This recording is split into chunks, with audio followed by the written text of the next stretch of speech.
I was over at Safeway at the time. I was very happy at Safeway. I'd been the CEO for 13 years, and I didn't really want to do anything differently, but nobody in our group wanted to run the thing.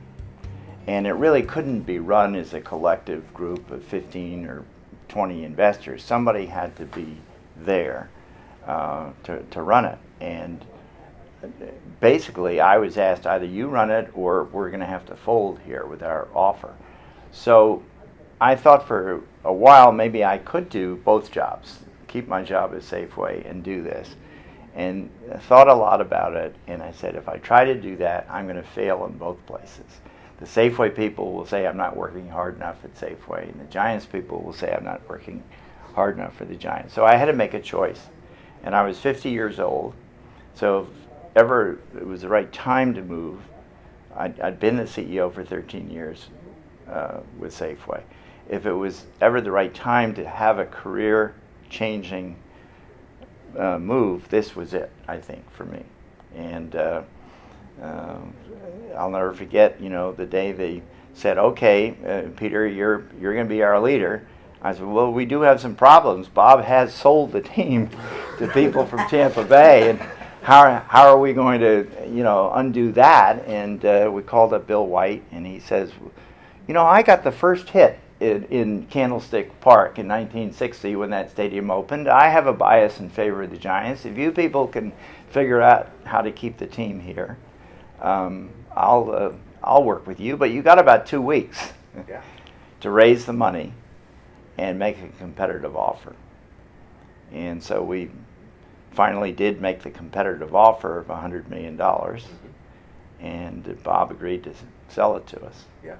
I was there for 17 years. Yeah. And it was a lot of fun, and we had a lot of success. And I'm proud of what we accomplished, particularly building the ballpark, which was not an easy thing to do. Privately financed stadium just hadn't been done really since Dodger Stadium was built, and even in the Dodgers case, they got free land. I was going to say, pretty cheap land. Yeah, right. Not quite the So it was a lot of fun, but I think that the time had come for me to again make a change. I have a beautiful home up in St. Helena in the wine country. I was never able to get up there during the baseball season. I have 12 grandchildren, and I wanted them to be able to spend more time with them and have them up there too as often as they could.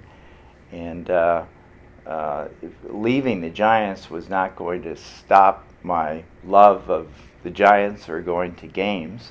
I still enjoy my relationships with the players and the coaches and all the other people that are in the ballpark, the ushers and the ticket taker people. And they're all, I thought, of as friends of mine. And I enjoyed all those relationships that I made. Nothing like getting on the field. I even made, some strange relationships, like with the umpires. I mean, nobody else would ever visit the umpires. Hell no. And I would go down and see them because I really think they have a very tough job, and they do it very, very well, and they're sort of people that nobody really cares about. But without them, we wouldn't have the game that we do. So it's those kinds of relationships, the old scouts that you see. People like Don Zimmer, when I was first with the Giants, got to know him. And the various coaches that have been around a long time, Dave Righetti, Ron Wotus, Mark Gardner, these people have been there a long time. Brian Sabian's the longest Brian Sabian, GM running term now. Right. And as one thing about the Giants organization, I think you see very little turnover. And some people would say that's a bad thing.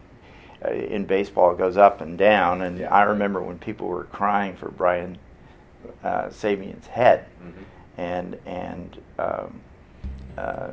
we said that's just part of baseball. Brian's a very good man, and we're not going to fire him just because Giants are playing poorly this particular year.